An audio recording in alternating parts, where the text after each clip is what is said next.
అందరికీ నమస్తే. Welcome to Sakshi education. This is Ram.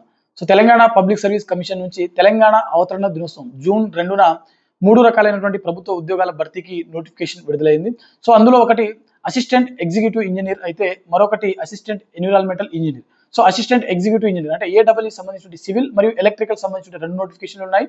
వాటితో పాటుగా assistant environmental engineer, so Telangana pollution control బోర్డుకు సంబంధించిన ఉద్యోగాలకు సంబంధించిన ఒక నోటిఫికేషన్ అయితే ఉంది. సో ఈ వీడియోలో మనం తెలంగాణ పొల్యూషన్ కంట్రోల్ బోర్డుకు సంబంధించినటువంటి అసిస్టెంట్ ఎన్విరాన్మెంటల్ ఇంజనీర్ నోటిఫికేషన్ ఏదైతే ఉందో వాటికి సంబంధించినటువంటి ముఖ్యమైనటువంటి వివరాలు, అంటే అప్లికేషన్ ప్రాసెస్ ఎప్పటి నుంచి ఎప్పటి వరకు జరగనుంది, ఎడ్యుకేషన్ క్వాలిఫికేషన్స్ ఏంటి, మరీ ముఖ్యంగా సెలక్షన్ ప్రాసెస్ ఏ విధంగా ఉంటుంది, ఎగ్జామ్ ప్యాటర్న్ ఏంటి, అదేవిధంగా ఎగ్జామ్ సిలబస్ ఏంటి అనే విషయాల గురించి ఈ వీడియోలో కంప్లీట్గా తెలుసుకుందాము. ముందుగా ఈ వీడియోని చూస్తున్నటువంటి ప్రతి ఒక్కరు కూడా ఈ వీడియోని తప్పకుండా లైక్ చేయండి. అలాగే మీరు ఇంకా సాక్షి ఎడ్యుకేషన్ యూట్యూబ్ ఛానల్ని సబ్స్క్రైబ్ చేసుకోకపోతే ఇప్పుడే సబ్స్క్రైబ్ చేసుకోండి. అయితే మనకు assistant environmental engineer Telangana pollution control బోర్డుకు సంబంధించిన ఈ ఉద్యోగాలు ఏవైతే ఉన్నాయో ఈ నోటిఫికేషన్ ద్వారా మొత్తం 19 ఖాళీలను భర్తీ చేయనున్నారు. ఓకేనా. సో మొత్తం మనకు ఈ నోటిఫికేషన్ ద్వారా కేవలం 19 ఖాళీలు మాత్రమే భర్తీ చేయనున్నారు అనమాట. సో ఇందులో మనకు అంటే మనకు ఈ నోటిఫికేషన్ ద్వారా మనకు సెలెక్ట్ అయినటువంటి అభ్యర్థులు ఎవరైతే ఉంటారో వీరికి ప్రతి నెల మినిమం 54,000, మాక్సిమం 1,33,000 వరకు జీతం అనేది చెల్లించడం జరుగుతుంది. సో సెలెక్ట్ అయినటువంటి అభ్యర్థులకు నెలకు 54,000 నుంచి 1,33,000 వరకు శాలరీ అనేది వస్తుంది అనమాట. సో వీటికి సంబంధించిన అప్లికేషన్ ప్రాసెస్ ఎప్పటి నుంచి ఎప్పటి వరకు జరగనుందని చూసినట్లయితే ఆన్లైన్ దరఖాస్తులు ప్రారంభం వచ్చేసరికి జూన్ 10వ తేదీన మొదలవడం జరుగుతుంది. అదేవిధంగా జూలై 17 వరకు వీటికి సంబంధించిన అప్లికేషన్ ప్రాసెస్ అనేది Telangana public service commission official website అయినటువంటి టీజీపీఎస్సీ వెబ్సైట్ ఏదైతే ఉందో అందులో అందుబాటులో ఉంటుంది. అయితే మనకు వీటికి సంబంధించిన ఎవరైతే దరఖాస్తు చేసుకోవాలనుకుంటారో ముందుగా మీరు one time registration, so OTR ఏదైతే ఉందో అంటే మీరు ఖచ్చితంగా రిజిస్ట్రేషన్ చేసుకొని ఉండాల్సి ఉంటుంది. సో ఎవరైతే రిజిస్ట్రేషన్ చేసుకున్నటువంటి అభ్యర్థులు ఎవరైతే ఉంటారో వీరు ఆ తర్వాత వీటికి సంబంధించిన ఆన్లైన్ ప్రాసెస్ అనేది అంటే ఈ జాబ్స్ కి మీరు దరఖాస్తు చేసుకోవచ్చు. సో ఖచ్చితంగా ఓటీఆర్ చేసుకున్న తర్వాతనే ఈ అసిస్టెంట్ ఎన్విరాన్మెంటల్ ఇంజనీర్ నోటిఫికేషన్ ఏదైతే ఉందో వీటికి మీరు దరఖాస్తు చేసుకోవచ్చు. అదేవిధంగా వీటికి సంబంధించిన ఎగ్జామ్స్ మనకు ఎప్పుడు ఉండేటువంటి అవకాశం ఉందని చూసినట్లయితే అక్టోబర్ 2026లోనే మనకు వీటికి సంబంధించిన ఎగ్జామ్స్ అనేది కండక్ట్ చేస్తామని చెప్పి టీజీపీఎస్సీ మనకు అఫీషియల్ గా ఇక్కడ నోటిఫికేషన్ లో మెన్షన్ చేయడం జరిగింది. సో ఓవరాల్ గా మనకు జూలై 17 నుంచి అక్టోబర్ వరకు అంటే దాదాపుగా మనకు 80 రోజుల నుంచి 90 రోజుల వరకు టైం దొరికేటువంటి అవకాశం కూడా ఇక్కడ చాలా స్పష్టంగా కనిపిస్తున్నటువంటి విషయం. అదేవిధంగా వీటికి సంబంధించిన ఎడ్యుకేషన్ క్వాలిఫికేషన్, సో ఇక్కడ చాలా మంది అభ్యర్థులు ఎన్విరాన్మెంటల్ ఇంజనీర్ సంబంధించినటువంటి ఉద్యోగాలు కాబట్టి ఖచ్చితంగా కెమిస్ట్రీ వాళ్ళు ప్రతి ఒక్కరు కూడా దరఖాస్తు చేసుకోవచ్చు అని చెప్పి ఒక డౌట్ పడేటువంటి అవకాశం ఉంది. సో వారికి ఇక్కడ చాలా స్పష్టమైనటువంటి వివరణ ఇచ్చేటువంటి ప్రయత్నం చేస్తాను. సో ఇక్కడ ఎవరైతే ఈ పోస్టులకు దరఖాస్తు చేసుకోవాలనుకుంటారో వీరు ఖచ్చితంగా సివిల్ ఇంజనీర్ లేదా మెకానికల్ ఇంజనీర్ లేదా chemical engineering, so chemical engineering అనమాట. అదేవిధంగా బయోటెక్నాలజీ లేదా మైనింగ్ ఇంజనీరింగ్ లేదా ఎన్విరాన్మెంటల్ ఇంజనీరింగ్, సో వీటిలో ఏ ఎడ్యుకేషన్ క్వాలిఫికేషన్ ఉన్నా మీరు ఈ పోస్టులకు దరఖాస్తు చేసుకోవడానికి అర్హత కలిగి ఉంటారు.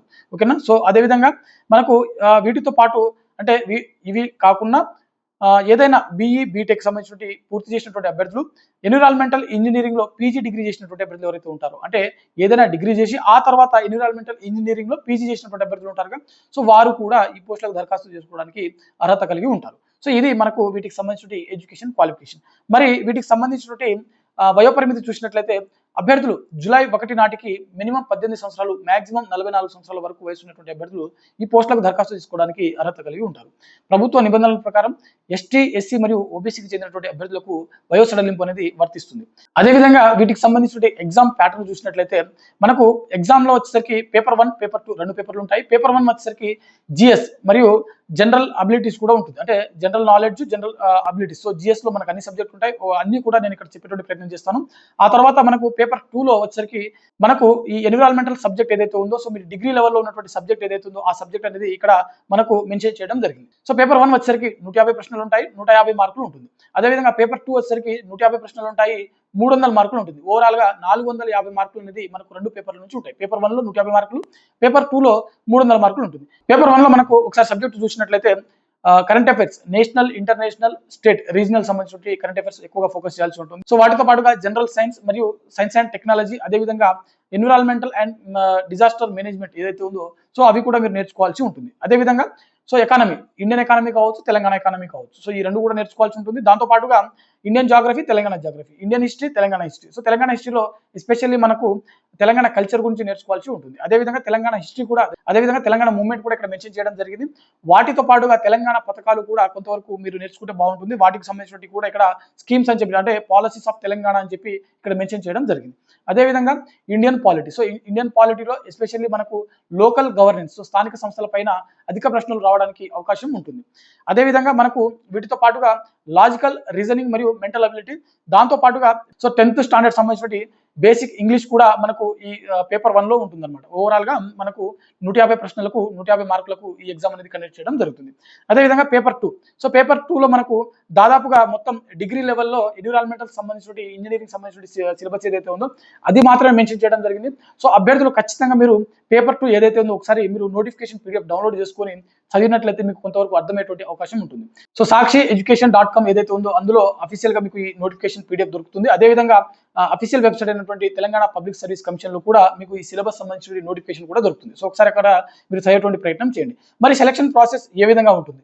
So paper 1, paper 2 exam conduct చేసిన తర్వాత ఎవరైతే అభ్యర్థులు మెరిట్ లో ఉన్నటువంటి అభ్యర్థులు ఎవరైతే ఉంటారో వీరిని 1:2 లేదా 1:3 రేషియోలో సర్టిఫికేట్ వెరిఫికేషన్ కి పిలవడం జరుగుతుంది. ఆ తర్వాత మెరిట్ జాబితా అనేది రిలీజ్ చేయడం జరుగుతుంది. సో ఈ విధంగా మనకు సెలక్షన్ ప్రాసెస్ ఉంటుంది. సో ఇది మనకు తెలంగాణ పబ్లిక్ సర్వీస్ కమిషన్ నుంచి విడుదలైనటువంటి assistant environmental engineer Telangana pollution control బోర్డుకు సంబంధించినటువంటి ఉద్యోగాల భర్తీకి సంబంధించినటువంటి నోటిఫికేషన్ యొక్క కంప్లీట్ డీటెయిల్స్. సో ఇది ఇవాల్టి వీడియో. మరిన్ని job updates and education updates కోసం చూస్తూనే ఉండండి Sakshi education. Thanks for watching. Thank you all.